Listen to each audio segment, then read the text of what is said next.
Hi there, Casey Shepard, health coach here, bringing you guys more information and education all the time so that you can make more empowered decisions and just go about your goals in a smarter way. Whether you're trying to figure out internal issues that you're having or you're trying to get to a goal that you've never been able to achieve, my goal in all of my videos is to just help you guys understand more and more about how the internal system works and why you want to go about things in a specific way. So today I want to talk about different scenarios of different people that I work with and why I do things the way that I do, because I think a lot of people go about their weight loss wrong. And I always talk about the internal issues and imbalances and things that are going on. This is just talking about more the nutrition side, aside from even anything on top of the internal imbalances that could be going on. So scenario A would be somebody who comes to me, they're over-exercising or they're under-eating, or whether they're on a diet or they're just in general not eating that much food. Now if you come to me and you say, hey, I want to lose weight, like my goal is to lose body fat, and you're, let's say, eating 1,500 calories a day, the only way to right off the bat try to lose weight would be to throw you into an immediate deficit. Now you can add more cardio, you can take away more calories, but people don't understand that the body doesn't always respond well that way. So let's say scenario A, you come to me, you're eating 1,500 calories. I would never do this, but in this scenario, people want to jump into weight loss right away and want to just immediately slash more calories and do more workouts. You may, let's say for 2 months, let's say we brought you down to 1,200 calories and increased your cardio even more. So you're in a very large deficit at this point because your baseline metabolic rate isn't very high. Like if you still can't lose weight at 1,500 calories, plus you're doing all these workouts on top of it, the only place to go from there is to deficit more calories, do more cardio. So let's say 2 months down the road, you've lost 6 pounds and your goal is 15, okay? So you lost 6 pounds, you're at this plateau now. You're already doing cardio every single day of the week. You're only eating 1,200 calories. Where do you go from there? Okay? Where do you go from 1,200 calories, all that cardio? Your only option at that point is to take away more calories, which then you're at an insanely low rate, or to increase your cardio even more. But now your system is in this like overly deficited state, right? Any dieting on the system is going to put stress on your body. You're in a caloric deficit. It is going to cause, problems against thyroid, metabolism, stress hormones, all those things, okay? So that is why if you're already dieting that hard, already doing that much, you can't start off that way. So scenario B would be my ideal scenario where someone comes to me, let's say, it doesn't matter. You're either sedentary and you're eating like crap, or you're not eating enough, or B, you're one of those people who is over-exercising, or you're exercising a ton and you're only eating 1,500 calories a day. Let's say that. This scenario, what I do with people would be we start to increase your calories. We bring your caloric ceiling up while decreasing the amount of output that you're putting out. So let's say you were doing cardio every single day and you were lifting 5 days a week. I would say we're going to lift 3 days a week and we're going to take your cardio down to 3 days a week.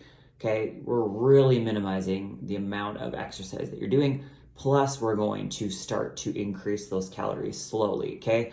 Bring the stress down on the body, allow the metabolism to catch up, allow your system to metabolically catch up. You have to force your system to increase and to burn those calories. If you're constantly in a deficit, your body will do the opposite and it will actually start to hold. And a lot of times at that holding place, people will do the opposite and fight against their system. So I always say you're like driving a car with the e-brake on. It's like your system doesn't want to burn more because it doesn't have what it needs, but then you're like forcing it at the same time. So what you train your system to do is the opposite. You take the e-brake off, you slow down a little bit, but then the car runs more smoothly, right? So that's what we want to do with people's bodies, is we want to increase the metabolism so that your body is doing the work for you, right? If you're driving down a hill and you take your foot off the gas pedal, you're still going, right? You don't have to use as much gas. you're going with ease, right? But if you're driving up a hill with e-brake on and the gas, that's what most people are doing. So the scenario B is the client comes to me, we reduce the exercise output. If you're sedentary, you're not working out at all, we start to increase the exercise along with the food intake, give the body what it needs, train it to do what it's supposed to do, give it that building phase. 6 to 8 weeks sometimes it takes for people's metabolism to start to catch up. Some people it's way quicker. It really depends on where you're starting from, health history, what you're currently doing, what you've been doing. Everybody is very different. And again, as I said, this doesn't even take into account of other imbalances that are going on. If you're one of those people who've been overtraining, over deficiting your calories, you probably have some imbalance and some stress stuff that your body's working through still, in which case could take even longer. But with this client, let's say 2 months in, you've reduced the amount of exercise you're doing, or if you weren't doing any, we've increased it. Now you've increased your food. Let's say you're not losing weight, but you're eating 2,200 calories a day and you're only working out 3 days a week doing minimal cardio, but your weight's staying, you're not gaining weight, or you've lost a tiny bit. That is a great set point to start somebody on a plan where we can say, all right, now we're going to just bring your calories down a touch, or we're going to carb cycle a little bit and give you a little bit less certain days of the week.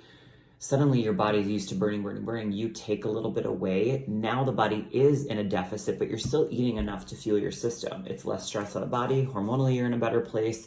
You're supporting your digestive system better. You're supporting the stress in your system. Your body begins to lose weight while you're still eating more food, right? But most people don't want to go through this scenario B client before they start losing weight. They get impatient. But what happens is you get to that 2-month mark after you've lost 6 pounds, or that initial small drop, and you have nowhere else to go.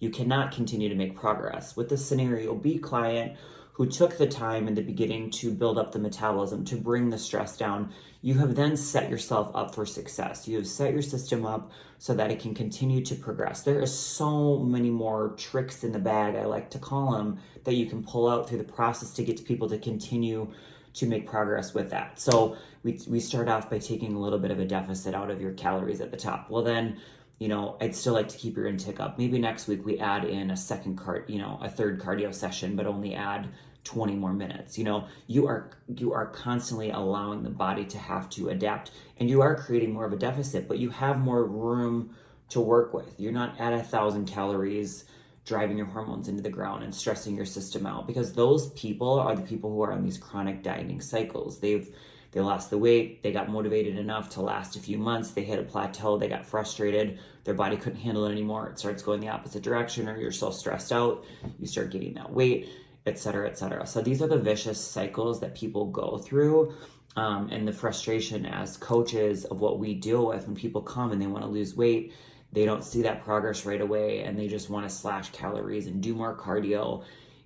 Meanwhile, their stress hormones are through the roof, and they're living these stressful lives, and they can't make this progress. It's absolutely crazy. And for me, it's like the people that drop off because they don't want to go through my process, even though at the beginning, I'm like, here's a readiness questionnaire. This is how I do things.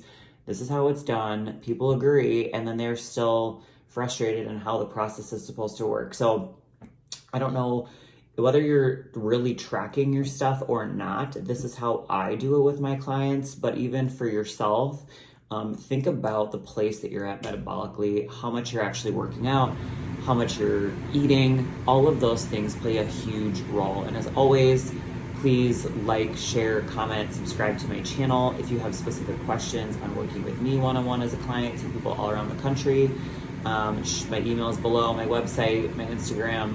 You can reach out on any of those. I'll give you more information on how you can get in contact with me.